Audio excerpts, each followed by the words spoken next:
اے محمد صلی اللہ علیہ وآلہ وسلم۔ اس پر آن حضرت صلی اللہ علیہ وآلہ وسلم نے کہا اور تمام مخلوق نے بھی کہا، یعنی تو پروردگار میرا ہے۔ اور شب معراج میں براق پر سوار ہو کر آسمان پر جانا، کعب و قوسین کے نزدیک اور دیدار الہی سے مشرف ہونا، یہ تمام خصوصیات کسی اور نبی کو حاصل نہ ہوئی۔ غصہ خوشنودی آن حضرت صلی اللہ علیہ وآلہ وسلم کے مطابق ایک کام قرآن مجید کے تھے، اور چہرہ مبارک آپ کا ہمیشہ بشاش و خرم رہتا تھا، اور جس امر میں رضائے الہی نہ ہوتی اس میں غفلت برتتے تھے، اور شجاعت و سخاوت میں سب سے پہلے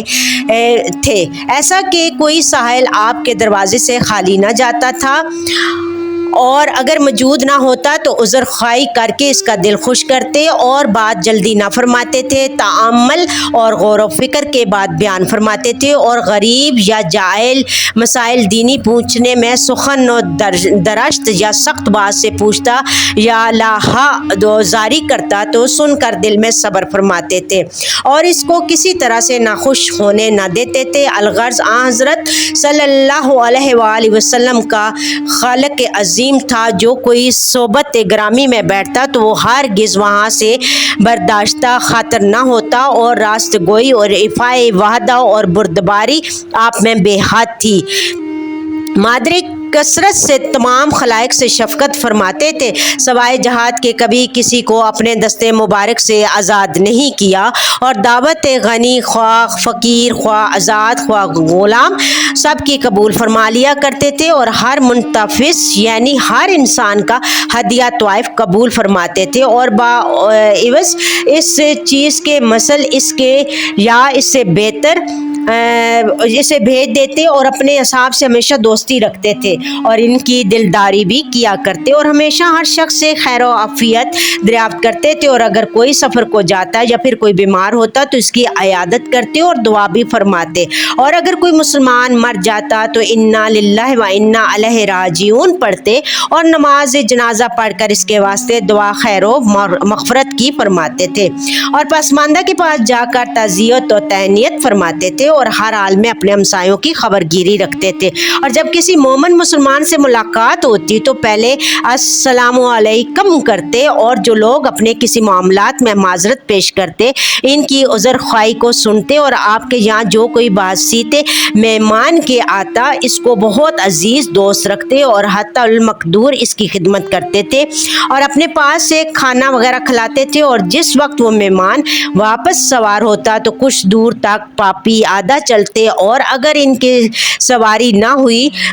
ہوتی تو اپنی طرف سے اس کو سواری کا انتظام فرماتے، اور جو شخص حضرت کی خدمت اقدس میں آتا اس کے ساتھ بڑی محبت سے پیش آتے تھے، اور جو شخص حضرت صلی اللہ علیہ وآلہ وسلم کی خدمت کرتا آپ بھی اس کی خدمت کرنے میں کوئی عیب نہ سمجھتے تھے، خواہ وہ لونڈی ہو یا غلام ہی کیوں نہ ہو، اور جو کچھ حضرت صلی اللہ علیہ وآلہ وسلم کھاتے پیتے لوگوں کو بھی کھلاتے پلاتے، اور اصحاب و کبار کے ساتھ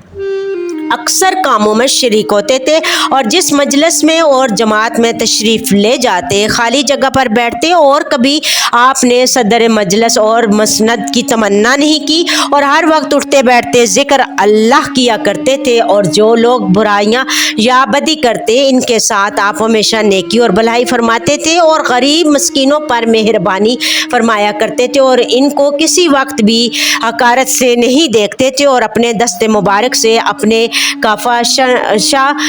اور پارسا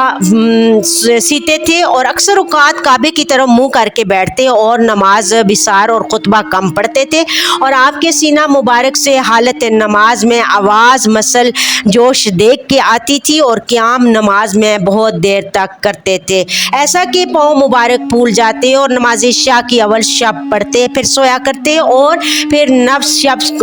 شب کو اٹھ کر نماز تہجد پڑھا کرتے تھے، اور صبح کے وقت 2 رکعت نماز قراءت قصر سے ادا فرمایا کرتے، باقی نماز فرض با جماعت ادا فرمایا کرتے، اور ہر مہینہ میں روز 2 شنبہ اور 5 شبہ اور جمعہ کو عاشورہ شبان میں روزہ رکھتے تھے، اور حیا و شرم آپ میں بہت زیادہ تھی، اور کبھی کبھی خوش طبی بھی فرماتے تھے مگر سوائے سخن اور راست کے نہیں فرماتے تھے۔ چنانچہ ایک دن ایک شخص نے حضرت صلی اللہ علیہ وسلم سے آ کر کہا، یا رسول اللہ صلی اللہ علیہ وآلہ وسلم، ہم کو کسی جانور پر سوار کر دیجئے۔ یہ بات سن کر حضور صلی اللہ علیہ وسلم نے فرمایا کہ بچہ ناکہ پر سوار کراؤں گا۔ اس نے کہا، یا حضرت، بچہ ناکہ کیوں کر ہم کو سواری دے گا؟ آپ نے اس سے فرمایا کہ شتر کو بھی بچہ ناکہ کہتے ہیں۔ اور ایک دن ایک عورت نے رسول خدا صلی اللہ علیہ وسلم سے فرمایا کہ یا حضرت، میرا شوہر بیمار ہے اور وہ آپ کو دیکھنا چاہتا ہے۔ آپ نے فرمایا،